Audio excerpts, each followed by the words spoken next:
નમસ્કાર દર્શક મિત્રો, અવર રાઇટ્સ ન્યૂઝમાં આપનું હાર્દિક સ્વાગત છે।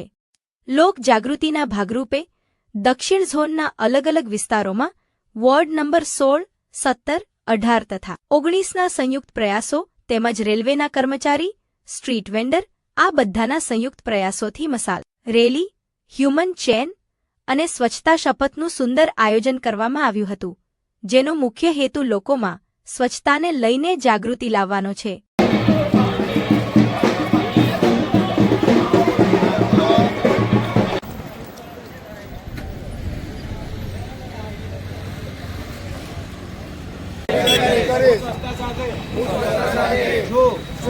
मारू शहर सिंगल यूज प्लास्टिक मुक्त बनाव मारू नुकसान माफी।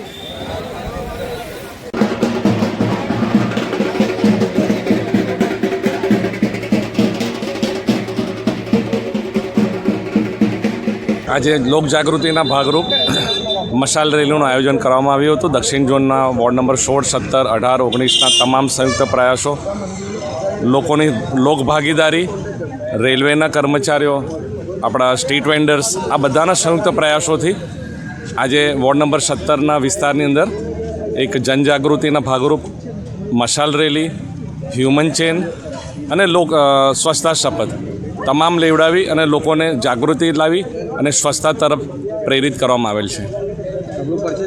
Ward officer ward number 17 Ritesh Solanki. સ્વચ્છતા સર્વેક્ષણ 2026 અન્વયે આ સ્વચ્છતા રેલીનું આજે મશાલ રેલીનું આયોજન કરવામાં આવ્યું હતું। સંયુક્ત ભાગીદારીથી 16, 17, 18, 19 સાઉથ ઝોનમાં આ રેલીનું આયોજન હતું।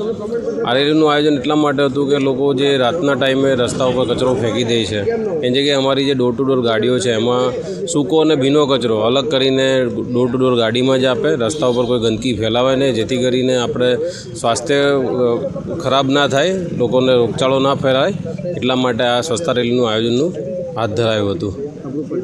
વોર્ડ ઓફિસર વોર્ડ નંબર 18 આ જે કાર્યક્રમ રાખ્યો હતો એ સ્વચ્છતા સર્વેક્ષણ 2025-26 અન્વયે જે આઈસી એક્ટિવિટી છે જેમાં લોક જાગૃતિ લાવવાની હોય છે સ્વચ્છતા બાબતની, તો અમે એના માટે મશાલ રેલીનું આયોજન કરેલું હતું।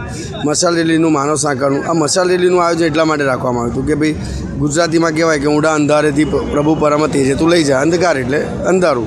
લોકો શું કરે છે, ભણેલા ગણેલા લોકો, સભ્ય સમાજમાંથી આવતા સભ્યો રસ્તામાં જતા વખતે રાત્રે દેખાય રસ્તો ખાલી છે તો કચરો નાખી દેશે, ડિવાઈડર છે તો ત્યાં ગાયને ખવડાવવા માટે કંઈકનું કંઈક એંઠવાડ મૂકી દેતા હોય છે। હકીકતમાં એમના મનમાં એવું થાય છે કે અમે ગાયને ખવડાવવા માટે કે ત્યાં પ્રાણીને ખવડાવવા માટે અમે ત્યાં મૂકીશું તો અમે પુણ્ય કરીએ છીએ। આપણે ભગવાનને પણ ધરે છે ધૂળ માટીવાળું ખવડાવતા નથી, એટલે જાણતા અજાણે એ લોકો પુણ્ય કમાવા જતાં પાપ જ કરતા હોય છે। પણ એ પાપ કર્મના હિસાબે શું થાય કે જે સફાઈ કર્મચારીઓ જે દિવસ રાત સફાઈ કરે છે ત્યાં એ વસ્તુ ગંદી ને ગંદી જોવા મળે છે। અત્યારે સેગ્રીગેશનનું કામગીરી પણ ચાલી રહ્યું છે। સેગ્રીગેશન એટલે સૂકો કચરો, ભીનો કચરો, તો સૂકો કચરો અલગ રાખો, ભીનો કચરો અલગ રાખો, તો એના માટેની પદ્ધતિ ચાલી રહી છે। ડોર ટુ ડોરની ગાડીમાં પણ 2 પાર્ટ આપી દેવામાં આવે છે, એમાં પણ લખ્યું છે કે ભીનો કચરો કઈ બાજુ નાખો, સૂકો કચરો કઈ બાજુ નાખો। જો ભીનો કચરો અને સૂકો કચરો ભેગો કરવામાં આવશે તો ગંદકી થશે, જેના પરિણામે રોગચાળો ફેલાશે। તો આ બાબતનો અમારે જે મશાલનો અમે જે પ્રયોગ કર્યો, તો મશાલનો પ્રયોગ એટલા માટે કર્યો કે લોકોને જાગૃત કરીએ કે ભાઈ અંધારું છે, તમારા માનસિકતા બદલો, અંધકારમય માનસિકતા બદલો। અંધકારમય માનસિકતા એટલે કે તમે રસ્તામાં જે કચરો નાખી દો છો, આંખ આડા કાન કહીને જતા રહો છો, આંખ બંધ કરીને જ્યાં તમને ઈચ્છા થાય ત્યાં કચરો નાખી દો, તો આંખો ખોલો। મશાલ એ અજવાળાનું છે, હોપ ઓફ ધ રે, એક અજવાળું છે, તમને એક આશાનું કિરણ બતાડ્યું છે કે ભાઈ આ મશાલ સ્વરૂપે એક પ્રતિકાત્મક મશાલનો અમે ઉપયોગ કર્યો, જેથી કરીને તમે હવે જાગો અને કચરો કચરા ટોપલીમાં નાખો। સવારે ડોર ટુ ડોરની ગાડી આવે છે એમાં તમે નાખો।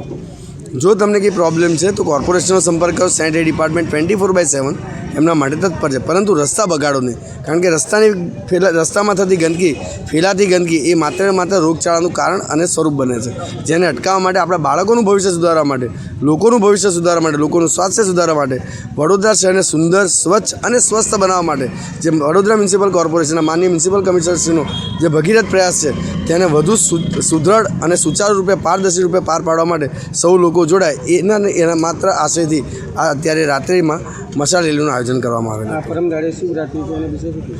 શિવરાત્રિમાં અમે ઓલરેડી આયોજન કરી ચૂક્યા છે. અમે અમારી જે ડોર ટુ ડોરની ગાડીઓ છે એના જે કોન્ટ્રાક્ટર છે એને બોલાવી લેવામાં આવ્યા છે, એમની સાથે મિટિંગ કરી દીધી છે. એમાં નિર્માલેમની ગાડી છે, જે નિર્માલેમની આખી અલગ જ ગાડીઓ છે, જે દરેક વોર્ડ વાઇઝ અમે બબ્બે એક ગાડી મૂકી દીધી છે. દરેક અમારા 16, 17, 18, 19માં આવતા જેટલા પણ શિવ મંદિર છે એમનું લિસ્ટિંગ અમે સર્વે કરીને મંગાવી લીધું છે. ત્યાંના પૂજારી, સ્થાનિક પૂજારીશ્રીનો કોન્ટેક્ટ નંબર લઈ લીધો, એમનું નામ લઈ લીધું છે. એમની સાથે પર્સનલ 1-to-1 મિટિંગ પણ થઈ ગઈ છે. અને અમારા સેનેટરી ઇન્સ્પેક્ટર દ્વારા તેમજ અમારા જે મહેકમ જુનિયર ક્લાર્ક છે એ જુનિયર ક્લાર્ક દ્વારા, વોર્ડ ઓફિસરશ્રી દ્વારા અને સ્વયં મારા દ્વારા એનું મોનિટરિંગ થશે. અને દર 2 કલાકે પૂજારીશ્રીનો કોન્ટેક્ટ કરવામાં આવશે. અને ત્યાં જે મંદિરમાં જે આપણે બીલીપત્ર છે, ફૂલ છે, એમની પર જે ચડાવો ચડે છે આ બધી બાબતોનો, તો એને તાત્કાલિક એ નિર્માલેમની ગાડીમાં જ એનો કલેક્ટ કરવામાં આવશે. જે અમારું સેગ્રીગેશનનો પ્લાન્ટ છે ત્યાં એમને તાત્કાલિક અમે એમને લઈ જવામાં આવશે. ત્યાંથી જ ડાયરેક્ટ અને એને કમ્પોસ્ટિંગ કરવામાં આવશે. એટલે કમ્પોસ્ટિંગ કરવામાં આવી જશે એટલે એના લીધે ઝીરો વેસ્ટ શિવરાત્રિ એ તરફનો અમારો ભગીરથ પ્રયાસ છે, જેથી કોઈપણ પ્રકારનું ધાર્મિક આસ્થાને ઠેસ ના પહોંચે તે રીતે એને કુદરતી ખાતરમાં એને કેવી રીતે રૂપાંતરિત કરવું એ બાબતનું અમે ઓલરેડી માનનીય મ્યુનિસિપલ કમિશનરના આદેશ અનુસાર અમે કામ શરૂ કરી દીધું છે. આપણો પરિચય સર? મારું નામ છે શ્રમિક જોશી, હું assistant municipal commissioner south zone છું.